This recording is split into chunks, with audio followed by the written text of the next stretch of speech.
Hi, I'm Douglas Rennie, Master Cooper at Sagamore, Napa, California. I'm going to show you how we pressure check barrels to check for any leaks that we may find in the wood. We have 2 gallons of 140-degree water inside the barrel. I'm now going to apply a test bung. It has a one-way valve on the inside.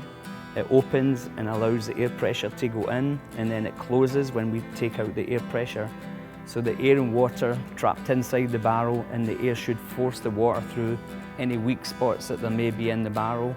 And if we find any leaks, I'll show you the proper way that they should be fixed.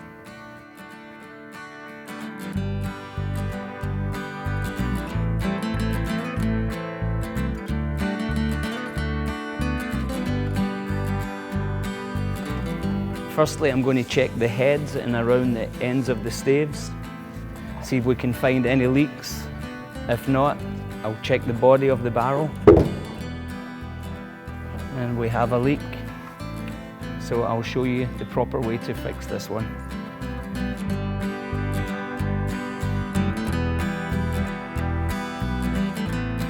Now I'm going to scrape away the water that's leaking here, and that will allow me to see the exact point that the water is being forced through the wood.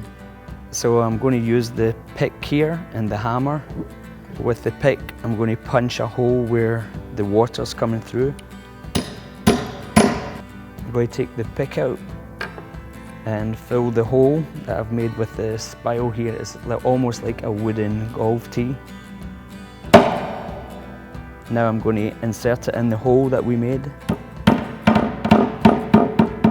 And the sound of the barrel tells me that the spile is all the way in. I'm now going to trim off the spile. One side, then the other.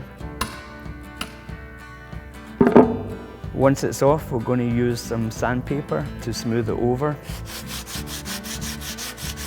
And anywhere you scrape wood, you open the pores, so we always use some sandpaper to close the pores back up on the end of the stave here.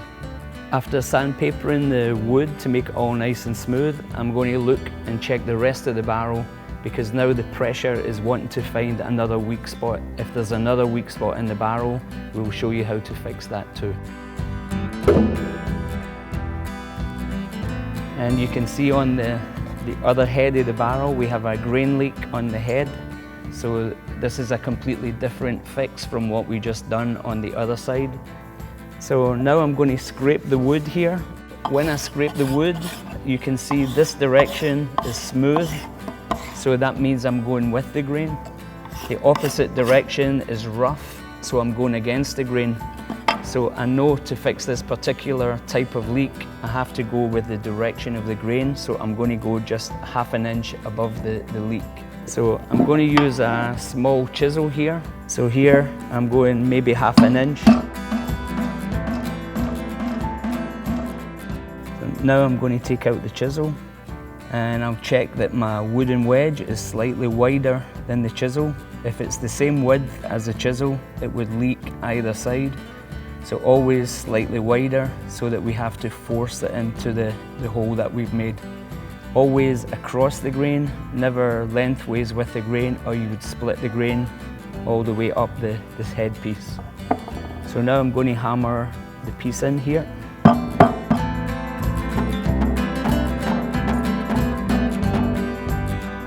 Now I'm going to trim off the excess wood with the chisel here.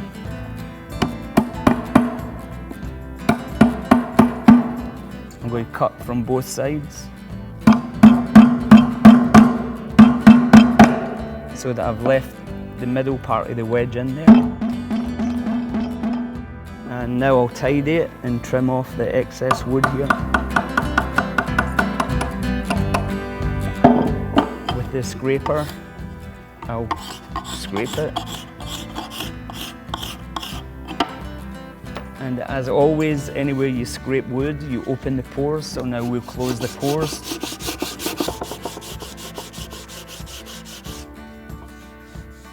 I'll now give the barrel one final check, make sure there's no more leaks before we release the air pressure and drain the water.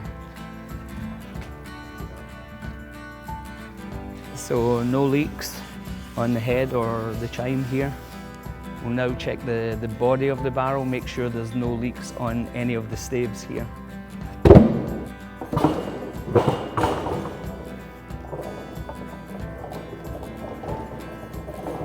I see no further leaks in the barrel, so now I'm going to release the bung and the 4 pounds pressure per square inch, and then we'll drain the water from it, and the barrel will be ready to go straight out to a winery once it's sanded.